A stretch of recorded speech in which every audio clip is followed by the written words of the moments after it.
ടേസ്റ്റുള്ള ഒരു പലഹാരമായിട്ട് ഉണ്ടാക്കാൻ വേണ്ടിയിട്ട് പോകുന്നത്. ഈ പലഹാരം കാണുമ്പോൾ ചിലപ്പോൾ നിങ്ങൾ വിചാരിക്കും ഇത് റെഡിയാക്കിയിട്ട് എടുക്കാൻ വേണ്ടിയിട്ട് കുറേ പണിയുണ്ട്, ഇതേപോലെ ഷേപ്പൊക്കെ വരുത്തണമെന്ന് വെച്ചിട്ടുണ്ടെങ്കിൽ പെട്ടെന്ന് നടക്കില്ല. പക്ഷേ ഇതേപോലെ ഷേപ്പ് ആക്കിയിട്ട് ഈ പലഹാരം റെഡിയാക്കിയിട്ട് എടുക്കാൻ വേണ്ടിയിട്ട് നല്ല എളുപ്പമാണ്. ശരിക്കും പലഹാരത്തിന് നമ്മൾ ബേക്കറിയിൽ നിന്നൊക്കെ വാങ്ങിച്ചിരിക്കുന്ന പലഹാരം ഉണ്ടല്ലോ, അതിൻ്റെയൊക്കെ ഒരു ടേസ്റ്റ് ഉണ്ട്. ഇതിൻ്റെ ശരിക്കും ടെക്സ്ചർ നല്ല ടേസ്റ്റുള്ള ടെക്സ്ചർ കേട്ടോ. അപ്പോൾ നിങ്ങൾ ട്രൈ ചെയ്ത് നോക്കാൻ വേണ്ടിയിട്ട് മറക്കരുത്. പിന്നെ ലാസ്റ്റ് ഞാൻ അപ്ലോഡ് ചെയ്തിട്ടുണ്ടായിരുന്നത് പടവലങ്ങയും പിന്നെ കടലപ്പരിപ്പും കൂടിയിട്ടുള്ള തോരൻ്റെ റെസിപ്പി ചെയ്തിട്ടുണ്ടായിരുന്നു. നിങ്ങൾ കുറേ പേരൊന്നും കണ്ടിട്ടില്ല എന്ന് തോന്നുന്നു. കാരണം ഇപ്പം നോയമ്പിൻ്റെ സമയം ആയതുകൊണ്ട് നിങ്ങൾ കുറേ പേര് പറഞ്ഞിട്ടുണ്ടായിരുന്നു വെജിറ്റേറിയൻ റെസിപ്പികൾ അപ്ലോഡ് ചെയ്യണമെന്ന്. അപ്പോൾ നിങ്ങൾ കാണാത്തവരുണ്ടെന്ന് വെച്ചിട്ടുണ്ടെങ്കിൽ കാണാൻ വേണ്ടിയിട്ട് മറക്കരുത് കേട്ടോ. പിന്നെ ലാസ്റ്റ് അപ്ലോഡ് ചെയ്തിട്ടുണ്ടായിരുന്നത് പോൾസൻ്റെ കൂടെ ലോബ്സ്റ്ററിൻ്റെ ഒരു വീഡിയോ ചെയ്തിട്ടുണ്ടായിരുന്നു. അങ്ങനത്തെ നിങ്ങൾ കുറേ പേരൊക്കെ കമൻസിൽ ചോദിച്ചിട്ടുണ്ട് പോൾസൻ്റെ ഭയങ്കര സീരിയസ് ആണ്, അധികം വർത്താനൊന്നും പറയില്ലായിരുന്നു. പോൾസൻ്റെ ശരിക്കും ഒട്ടും സീരിയസ് അല്ല കേട്ടോ, ഭയങ്കരമായിട്ട് വർത്താനം പറയും. എന്നേക്കാളും നന്നായിട്ട് വർത്താനം പറയുന്നത് പോൾസേട്ടനാണ്. എനിക്കോണ ആള് ക്യാമറയുടെ മുമ്പിൽ അധികം വർത്താനം പറയാണ്ടിരിക്കണ്ട എനിക്ക് തോന്നണം. എനിക്ക് തോന്നുന്നു അത് നമ്മുടെ ഭക്ഷണം ഉണ്ടാക്കുന്ന സമയത്ത് അതിൻ്റെ ഒരു കോൺസെൻട്രേഷൻ ആണെന്ന് തോന്നുന്നു. അപ്പോൾ അങ്ങനെ ഇടയ്ക്കിടയ്ക്ക് ഞാനിങ്ങനെ ഓരോന്ന് ഇങ്ങനെ ആ സമയത്ത് ഇങ്ങനെ ചോദിക്കുമ്പോൾ എനിക്കോണം ഉണ്ടാക്കുന്ന തിരക്കില്ലാന്ന് തോന്നാറ്. പിന്നെ പോൾസേട്ടനായിരുന്നാലും അങ്ങനെ ക്യാമറയുടെ മുമ്പിൽ വന്നിട്ട് അങ്ങനെ ഭക്ഷണം ഉണ്ടാക്കുന്നതിന് വലിയ താല്പര്യമുള്ള കാര്യമല്ല. ഞാൻ ഇന്നലെ അങ്ങനെ നിർബന്ധം പറഞ്ഞു കഴിഞ്ഞപ്പോൾ അങ്ങനെ വന്നതാണ്. ഇതിനു മുമ്പ് 2-3 വീഡിയോസുകളൊക്കെ ചെയ്തിട്ടുണ്ട്. അപ്പോൾ നിങ്ങൾ ചോദിച്ചതുകൊണ്ടാണ് ഞാൻ അങ്ങനെ പറഞ്ഞത്. ആളങ്ങനെ ഒട്ടും സീരിയസ് ഒന്നുമല്ല, നന്നായിട്ട് വർത്താനൊക്കെ പറയും. അപ്പോൾ ഈ നമുക്ക് ഒട്ടും സമയം കളയാണ്ട് തന്നെ നമ്മുടെ പലഹാരം റെഡിയാക്കിയിട്ട് എടുക്കാം. ഇത് റെഡിയാക്കാൻ വേണ്ടിയിട്ട് ഞാനിവിടെ 2.5 കപ്പ് 250 ml കപ്പിൽ 2.5 കപ്പ് മൈദപ്പൊടിയാണ് എടുത്തേക്കുന്നത്.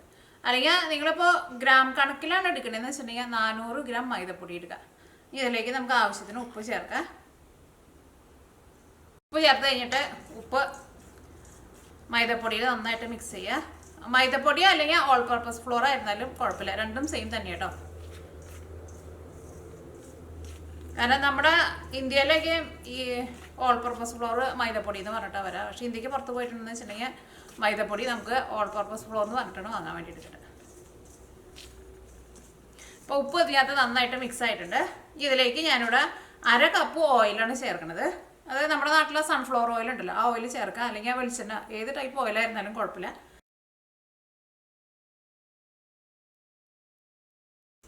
ഓയിൽ ഇതിനകത്ത് നന്നായിട്ട് മിക്സ് ആയിട്ടുണ്ട്. ഇനി ഞാൻ കയ്യിൽ ഒന്ന് പിടിച്ചോട്ടെ കേട്ടോ. കയ്യിലതേ ഇങ്ങനെ പിടിക്കുമ്പോൾ ഇങ്ങനെ നമുക്ക് ഉരുട്ടാൻ വേണ്ടിയിട്ട് പറ്റണം.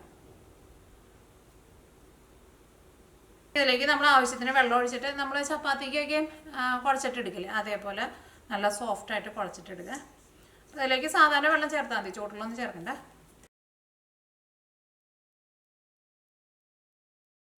ഓക്കെ, ഇത് നല്ല സോഫ്റ്റായിട്ട് കുഴച്ചിട്ട് എടുത്തിട്ടുണ്ട്. ഇതേപോലെ നല്ല സോഫ്റ്റായിട്ട് ഇങ്ങനെ കുഴച്ചിട്ട് എടുക്കണം, പ്രത്യേകം ശ്രദ്ധിക്കുക. വേണ്ട, ഇതിങ്ങനെ തൊടുമ്പോൾ നല്ല സോഫ്റ്റായിട്ടാണ് ഇരിക്കുന്നത്. ഇത് നമുക്ക് ഒരു 15 മിനിറ്റ് ഒന്ന് റെസ്റ്റ് ചെയ്യാൻ വേണ്ടിയിട്ട് വയ്ക്കാം. തുറന്നു വയ്ക്കണ്ട, മൂടി വയ്ക്കാം. നമ്മൾ ഇതിലേക്ക് നമുക്ക് പഞ്ചസാര പാനി ഉണ്ടാക്കണം. അപ്പോൾ അതിന് വേണ്ടിയിട്ട് കുറച്ച് നല്ല കട്ടിയുള്ള ഒരു പാൻ എടുക്കുക. അല്ലെങ്കിൽ നമ്മൾ സാധാരണ വീട്ടിലൊക്കെ ഉപയോഗിക്കുന്ന ചീനിച്ചട്ടി ഉണ്ടല്ലോ, അതെടുക്കുക. കാരണം നല്ല കനം കുറഞ്ഞ പാൻ എടുക്കരുത്, അതിൻ്റെ ഉള്ളിലേക്ക് പെട്ടെന്ന് പുക കയറും. അപ്പോൾ ഞാനിവിടെ 300 ഗ്രാം പഞ്ചസാരയാണ് എടുത്തേക്കുന്നത്. 300 ഗ്രാം പഞ്ചസാരയിലേക്ക് ഞാനിവിടെ 3/4 ഗ്ലാസ് വെള്ളമാണ് ചേർക്കുന്നത്. ഇനി നമുക്ക് തീ ഓണാക്കാം. അപ്പോൾ നമ്മുടെ ശർക്കരപ്പാനി റെഡി ആയിട്ടുണ്ട്. ഇനി ശർക്കരപ്പാനി റെഡി ആയെന്ന് അറിയാൻ വേണ്ടിയിട്ട് ഒരുപാട് തിക്കായിട്ട് പോരുത്, ചെറുതായിട്ടൊരു നൂല് പോലെയാണ് വരേണ്ടത്. അപ്പോൾ നമ്മൾ ഇതേപോലെ പതുക്കെ ഒന്ന് തൊടാം. വേണ്ടത് കയ്യിൽ വെച്ചിട്ട് ഇങ്ങനെ നോക്കുമ്പോൾ ചെറുതായിട്ട് ഇങ്ങനെ ഒരു നൂല് പോലെ വരണം. അത്രയ്ക്ക് വന്നാൽ മതി, ഒരുപാട് അങ്ങോട്ട് തിക്കാവാൻ വേണ്ടിയിട്ട് നിൽക്കരുത്. ഇതിലേക്ക് ഞാനിവിടെ ടേസ്റ്റിന് വേണ്ടിയിട്ട് ഒരു 1/4 ടേബിൾ സ്പൂൺ ഏലക്ക പൊടിച്ചത് ചേർക്കുന്നുണ്ട്. പിന്നെ ടേസ്റ്റിന് വേണ്ടിയിട്ട് നമുക്ക് റോസ് വാട്ടർ ചേർക്കാം. അപ്പോൾ നല്ലൊരു ഫ്ലേവർ കിട്ടും. റോസ് വാട്ടർ ഞാൻ ഇതിലേക്ക് 1 ടേബിൾ സ്പൂണാണ് ചേർക്കുന്നത്. ഇരുന്നിട്ട് അങ്ങോട്ട് ഒരു ക്രിസ്റ്റൽ പോലെ ആവാണ്ടിരിക്കാൻ വേണ്ടിയിട്ട് ഞാനിതിലേക്ക് നാരങ്ങനീര് ചേർക്കുന്നുണ്ട്. നാരങ്ങനീര് ഞാനിതിലേക്ക് ഒരു 1.5 ടേബിൾ സ്പൂൺ ചേർക്കുന്നുണ്ട്. ഇതെല്ലാം കൂടിയിട്ട് ഞാൻ നന്നായിട്ടൊന്ന് മിക്സ് ചെയ്ത് കഴിഞ്ഞിട്ട് നമുക്ക് തീ ഓഫ് ചെയ്യാം. നമ്മളിവിടെ മാവ് കുഴച്ചിട്ട് ഒരു 15 മിനിറ്റ് റെസ്റ്റ് ചെയ്യാൻ വേണ്ടിയിട്ട് വെച്ചിട്ടുണ്ടായിരുന്നു. അപ്പോൾ നമ്മുടെ മാവ് ഒന്നും കൂടി നല്ല സോഫ്റ്റായിട്ട് വന്നിട്ടുണ്ട്.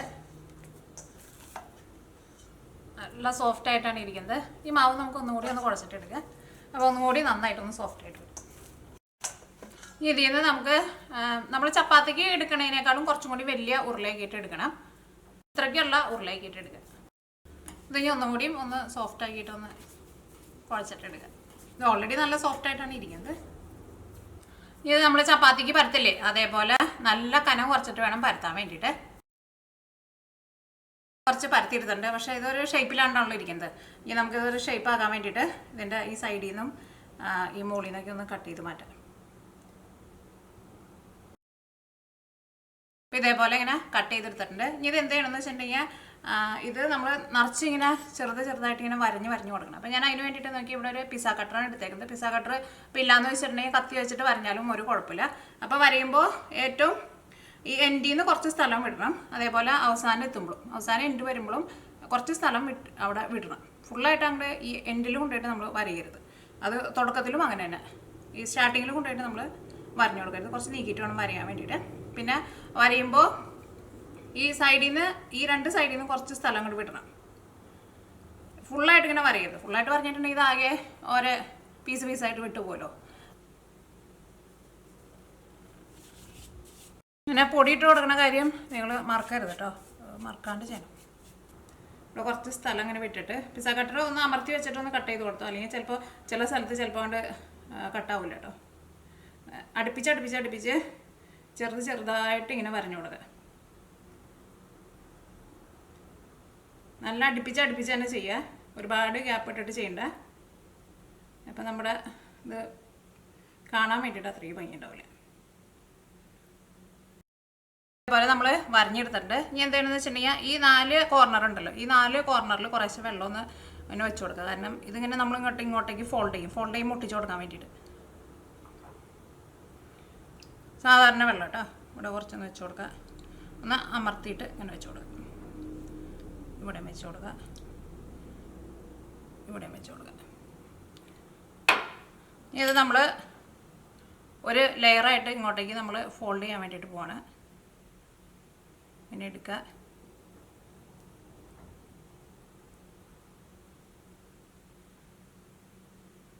ഇങ്ങനെ ഫോൾഡ് ചെയ്തിട്ട് നമ്മൾ ഇവിടെ ഇങ്ങനെ ഒട്ടിച്ചു കൊടുക്കുക.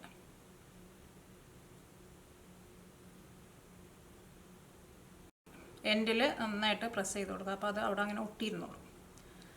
ഈ രണ്ട് സൈഡും ലെവലല്ലാണ്ട് പോയിട്ടുണ്ടെന്ന് വെച്ചിട്ടുണ്ടെങ്കിൽ ഇങ്ങോട്ടേക്ക് ഒന്ന് വലിച്ചു വെച്ച് കൊടുക്കുക. അതേപോലെ തന്നെ ഇവിടെ ഒന്ന് വലിച്ചു വെച്ച് കൊടുക്കുക. ഇനി ഇത് നമുക്ക് ഒന്നും കൂടി ഒന്ന് ഫോൾഡ് ചെയ്യണം. അപ്പോൾ ഒന്നും കൂടി ഒന്ന് ഫോൾഡ് ചെയ്യാൻ വേണ്ടിയിട്ട് പോകണം. അപ്പോൾ ഇവിടെ ഓൾറെഡി വെള്ളം നനവുണ്ട്. വെള്ളം നനവില്ലാന്ന് വെച്ചിട്ടുണ്ടെങ്കിൽ വെള്ളം നനച്ച് കൊടുക്കുക. കാരണം ഇത് ഒന്നും കൂടി ഇങ്ങനെ തന്നെ ഇങ്ങോട്ട് ഫോൾഡ് ചെയ്യാം നമ്മൾ. എന്നിട്ട് നമ്മൾ ഇവിടെ ഒട്ടിച്ചു കൊടുക്കുക. അപ്പോൾ 2 പ്രാവശ്യം നമ്മൾ ഫോൾഡ് ചെയ്തിട്ട് ഈ എൻഡിൽ നമ്മൾ ഒട്ടിച്ചു കൊടുക്കുക.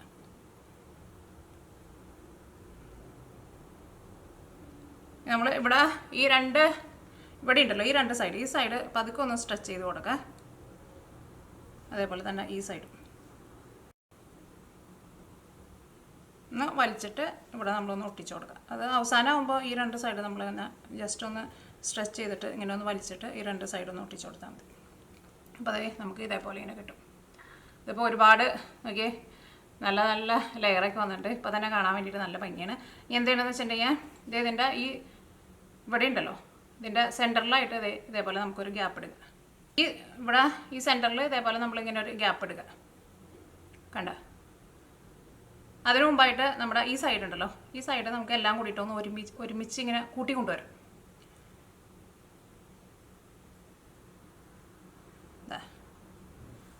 ഇങ്ങനെ കൂട്ടാം.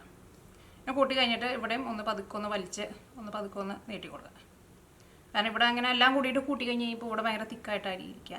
അപ്പോൾ ഒന്നും കൂടി ഒന്ന് കനം കുറച്ചിട്ട് ഒന്ന് പതുക്കെ ഒന്ന് സ്ട്രെച്ച് ചെയ്ത് ഒന്ന് വലിക്കുക. ഇവിടെ മാത്രം കേട്ടോ. ഇപ്പോൾ ഒരു നല്ല ഭംഗിയായിട്ട് വരും ഇതേപോലെ. ഇനി എന്താണെന്ന് വെച്ചിട്ടുണ്ടെങ്കിൽ ഈ സെൻറ്ററിൽ ഇത് നമ്മൾ ഇവിടെ ഗ്യാപ്പ് ഇടാൻ വേണ്ടിയിട്ട് പറഞ്ഞില്ലേ, ഈ ഗ്യാപ്പിൻ്റെ ഉള്ളിൽ കൂടെ നമ്മൾ ഈ ഫോൾഡ് ചെയ്ത് വെച്ചിട്ടില്ലേ ഇവിടെ, ഇത് നമ്മൾ ഇതിൻ്റെ ഉള്ളിൽ കൂടെ ഇട്ടിട്ട് ഇങ്ങോട്ട് തിരിപ്പിച്ചിട്ട് ഇങ്ങനെ തന്നെ മുകളിലേക്ക് എടുക്കും. അത് നിങ്ങൾ ഒരു പ്രാവശ്യം നിങ്ങൾ ഉണ്ടാക്കി നോക്കാം. അപ്പോൾ നമുക്ക് ഇതേപോലെ ഇതിങ്ങനെ മെടഞ്ഞ പോലെ കിട്ടും. അപ്പോൾ അവിടെ അങ്ങനെ ഇരിക്കട്ടെ. ഈ എൻഡ് ഉണ്ടല്ലോ, ഈ എൻഡ് നമ്മൾ അടിയിലേക്കാണ് ഫോൾഡ് ചെയ്തിട്ട് നമ്മൾ ഒട്ടിക്കേണ്ടത്. ഇത് നമ്മൾ മുകളിലേക്കല്ലേ നമ്മൾ ഫോൾഡ് ചെയ്ത് ഈ സൈഡ്. അപ്പോൾ ഈ സൈഡ് അടിയിലും കുറച്ച് വെള്ളം വെച്ച് കൊടുക്കുക. ഇവിടെ ഒന്ന് സ്ട്രെച്ച് ചെയ്യാം കേട്ടോ. ഇതിങ്ങനെ വലിച്ചിട്ടൊന്ന് സ്ട്രെച്ച് ചെയ്യുക. എന്നിട്ട് ഇതിങ്ങനെ അടിയിലേക്ക് ഇങ്ങനെ ഫോൾഡ് ചെയ്യുക. അവിടെ അങ്ങനെ ഒട്ടിച്ചിട്ട് ഒരു ഷേപ്പാക്കി കൊടുക്കുക. ഈ എൻഡും ഒന്ന് ഭംഗിയാക്കി ഒന്ന് കനം കുറച്ചിട്ട് നീട്ടി കൊടുക്കുക.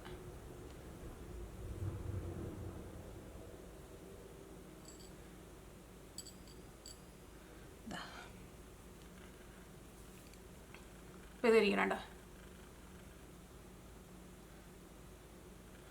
ലെയറുകളൊക്കെ തിരിഞ്ഞ് തന്നെ ഇരിക്കേണ്ടത്. ഓയിലിടുമ്പോൾ ലെയറുകളൊക്കെ ഉണ്ട് സെപ്പറേറ്റ് ആയിട്ട് വന്നു. അപ്പോൾ ഇത് എവിടെയും ഒന്ന് ഭംഗിയാക്കിയിട്ട് കൊടുത്തു. അപ്പോൾ അത് ഇരിക്കണുണ്ടല്ലേ, ഇത് കാണാൻ തന്നെ നല്ല ഭംഗിയാണ്, നിറച്ചും ലെയറുകളായിട്ട്. അപ്പോൾ നമ്മളിത് കട്ട് ചെയ്യാൻ പോണേലും പൊടി ഇട്ട് കൊടുക്കണം കേട്ടോ, അല്ലെങ്കിൽ ചിലപ്പോൾ ഈ ലെയറുകളെല്ലാം കൂടിയിട്ട് ഒരുമിച്ച് കട്ട പിടിച്ചിട്ടിരിക്കും.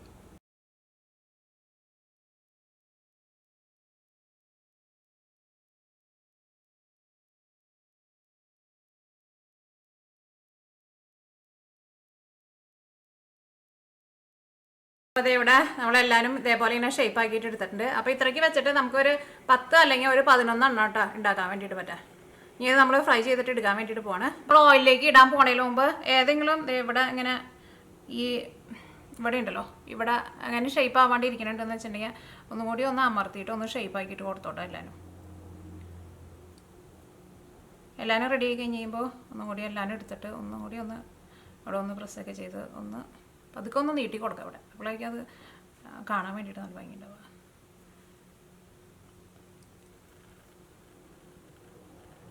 ഇത് ഓയിലിടുമ്പോൾ നന്നായിട്ടാണ്ട് വിരിഞ്ഞ് വരും, അപ്പോൾ കാണാൻ വേണ്ടിയിട്ട് നല്ല ഭംഗിയായിരിക്കും. അപ്പോൾ ഇവിടെ ഒന്ന് ഷേപ്പ് ആക്കിയിട്ട് കൊടുക്കാം. ചിലത് നമ്മുടെ ഇവിടെ ഇങ്ങനെ ഷേപ്പ് ആവാണ്ടിരിക്കുന്നുണ്ട്. അപ്പോൾ ഒന്ന് അമർത്തി ഒന്ന് പ്രസ് ചെയ്ത് കുറച്ചിങ്ങനെ അടിയിലേക്ക് കുറച്ച് എടുത്തോ, കുഴപ്പമില്ല. കണ്ടേ ഇവിടെ അപ്പോൾ അവിടെ ഒരു ഭംഗിയിൽ കിട്ടുന്നു. ഓയിൽ ചൂടായി നോക്കട്ടെ. ഓയിൽ നന്നായിട്ട് ചൂടാവണം കേട്ടോ.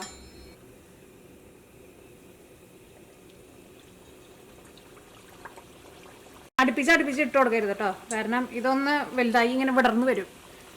അപ്പോൾ ഒരുപാട് ഒരുമിച്ചാണ്ട് ഇട്ടുണ്ട്.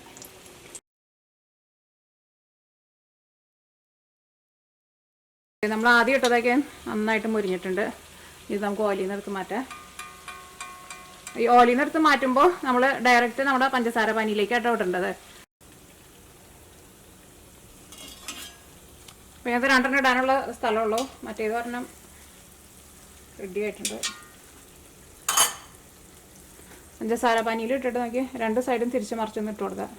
പഞ്ചസാര പാനിയിൽ ഇട്ടിട്ട് നമ്മൾ 2 സൈഡും ഒന്ന് തിരിച്ച് മറിച്ചിട്ട് കൊടുക്കുക. പിന്നെ നമ്മൾ വറുത്തിട്ട് എടുക്കുമ്പോഴായിരുന്നാലും എല്ലാം കൂടിയിട്ട് ഒരുമിച്ച്, ഇപ്പോൾ വലിയ പാനിലാണെങ്കിലും ഒരുമിച്ച് വറുക്കണ്ട. കാരണം നമുക്ക് ഈ പഞ്ചസാര പാനിയിൽ നമുക്ക് ഒരുപാട് ഇട്ടിട്ട് നമുക്ക് തിരിച്ച് മറിച്ചിടാൻ വേണ്ടിയിട്ട് ചിലപ്പോൾ പറ്റിയെന്ന് വരില്ല. കാരണം നമ്മൾ ചൂടോട് കൂടിയിട്ട് ഓയിലിൽ നിന്ന് എടുത്ത വഴിക്ക് തന്നെ പഞ്ചസാര പാനിയിലേക്ക് ഇടണം.